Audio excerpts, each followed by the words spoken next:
Assalamualaikum warahmatullahi wabarakatuh. Perkenalkan, nama saya Iis Kusmiatningsih, Stambuk A24121045, dan saya dari Prodi Pendidikan Fisika, Fakultas Keguruan dan Ilmu Pendidikan, salah satu mahasiswa Universitas Tadulako.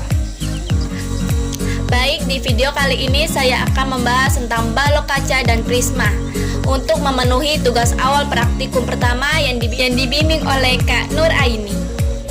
Memahami penggunaan hukum Snellius tentang pembiasaan. Yang kedua, memahami dan mengamati sifat-sifat pembiasaan pada prisma dan balok kaca. Yang ketiga, menentukan indeks biasa pada suatu bidang batas atau balok kaca dan dua bidang batas atau prisma. Adapun fungsi dan alat bahan yang digunakan adalah: yang pertama adalah balok kaca. Fungsi dari balok kaca. Balok kaca merupakan salah satu jenis kaca yang mempunyai nilai estetik yang menarik. Anda bisa menggunakan kaca balok ini untuk memperindah bangunan atau rumah Anda karena bentuknya yang unik dan cocok untuk diaplikasikan pada berbagai bagian rumah yang berbeda. Yang kedua adalah prisma. Fungsi dari prisma.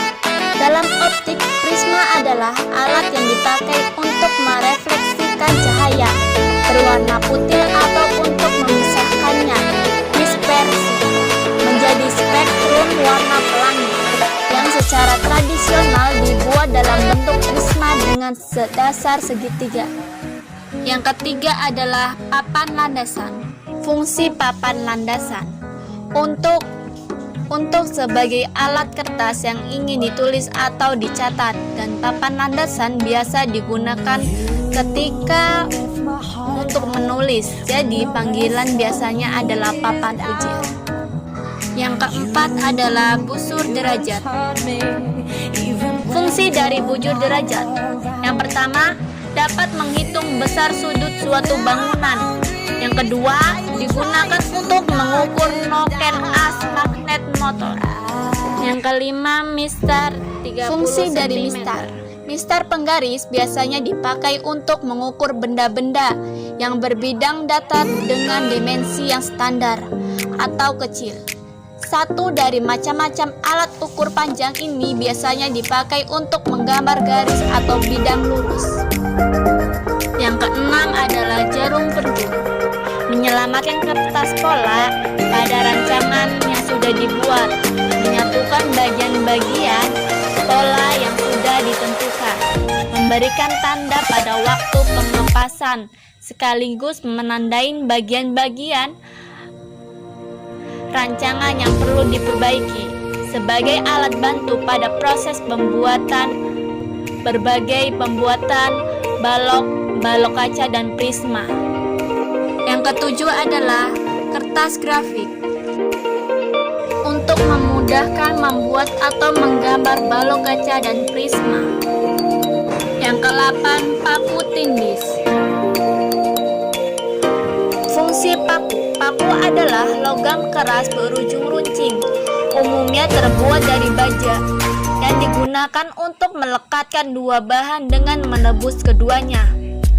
Paku umumnya ditebuskan pada bahan dengan menggunakan paku atau yang digerakkan oleh udara bertekanan atau dorongan ledakan kecil. Pelekatan oleh paku terjadi dengan adanya gaya gesek pada arah vertikal dan gaya tegangan pada arah lateral. Ujung paku kadang ditekuk untuk mencegah paku keluar.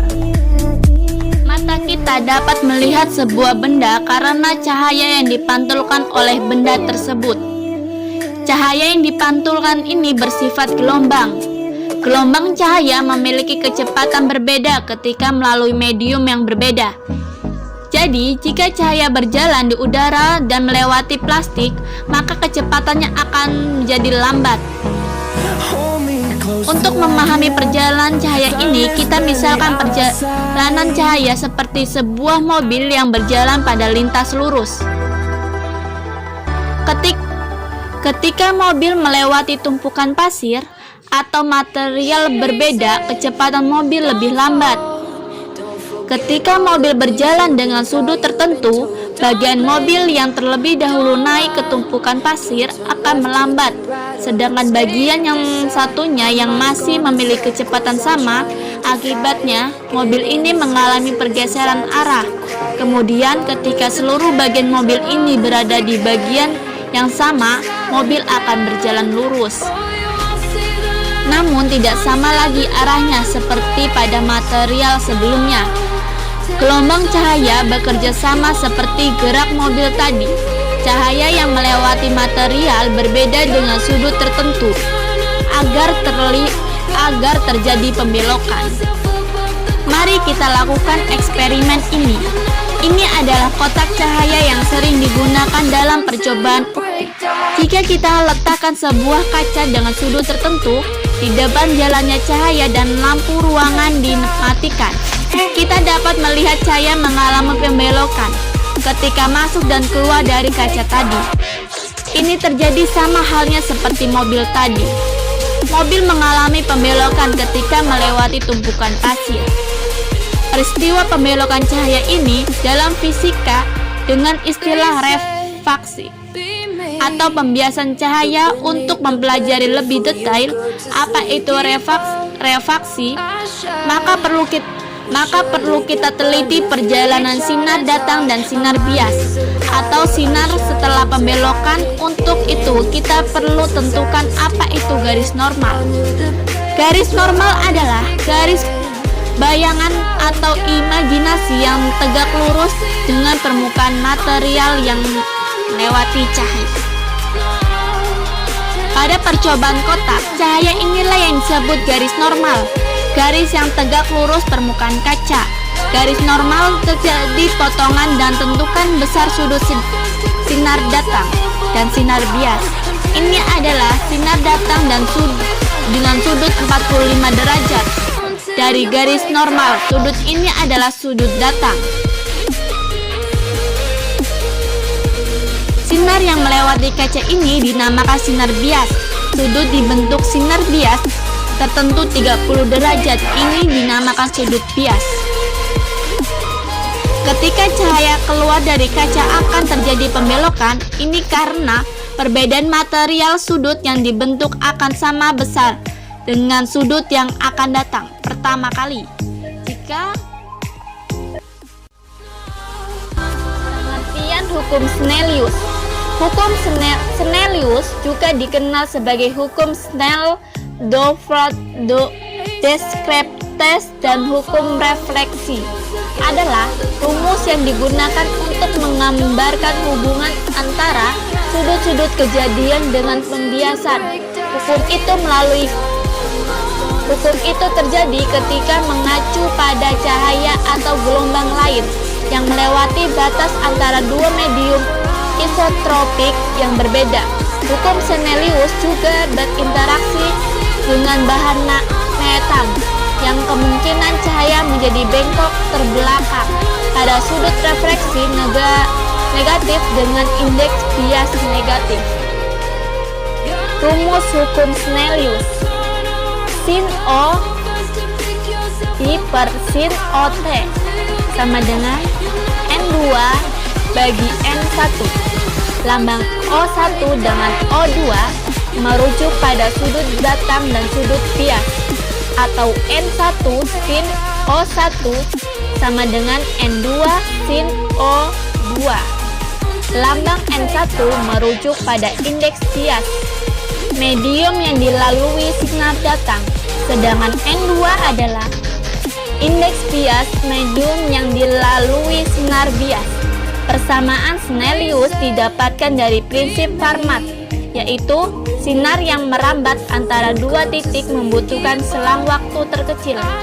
Akibatnya, sinar akan merambat lurus pada medium yang memiliki indeks bias tetap.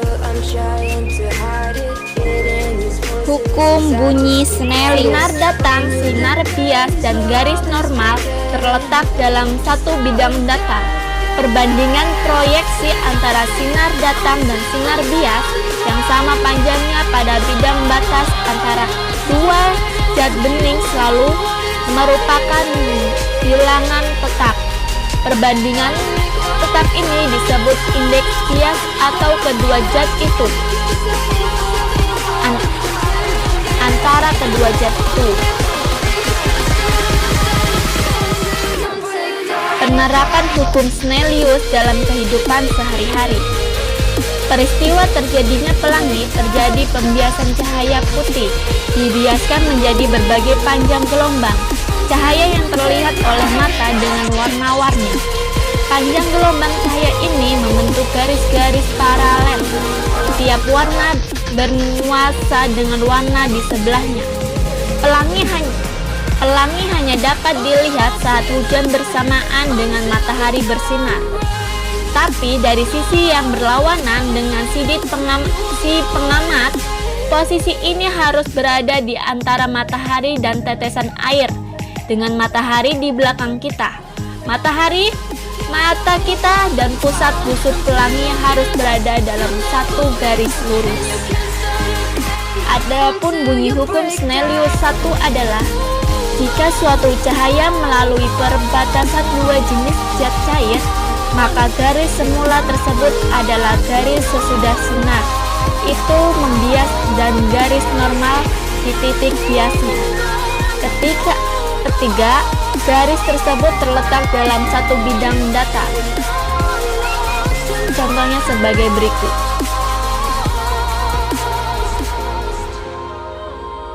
Adapun bunyi hukum Snellius 2 adalah perbandingan sinus sudut datang dengan sinus sudut bias selalu konstan.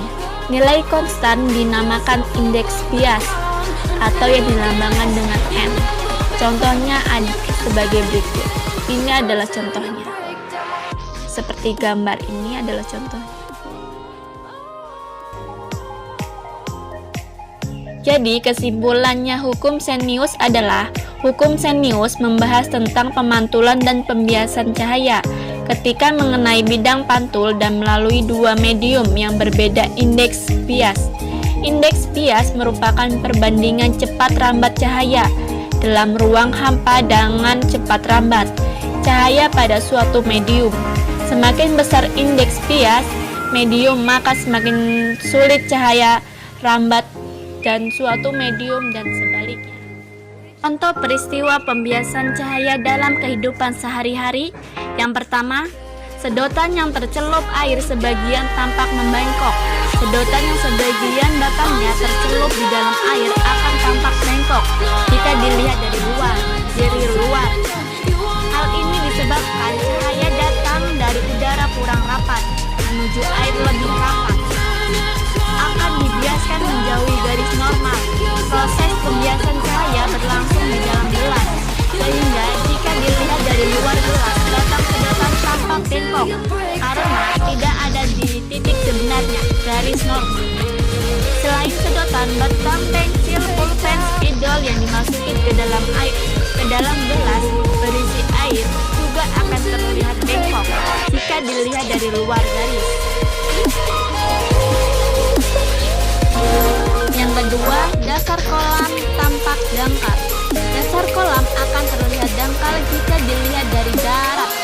Hal ini disebabkan cahaya datang dari udara kurang rapat menuju air lebih rapat. Akan dibiaskan menjauhi garis normal. Proses pembiasan cahaya berlangsung di dalam kolam, sehingga yang terlihat bagian dasar kolam merupakan cahaya yang masuk ke dalam dasar kolam maupun berlian mengalami beberapa kali pembiasan. Hal permukaan intan maupun permukaan berlian tersebut, hal ini disebabkan indeks bias intan yang sebesar yaitu 2417 dan sudut kritis intan kecil hanya 20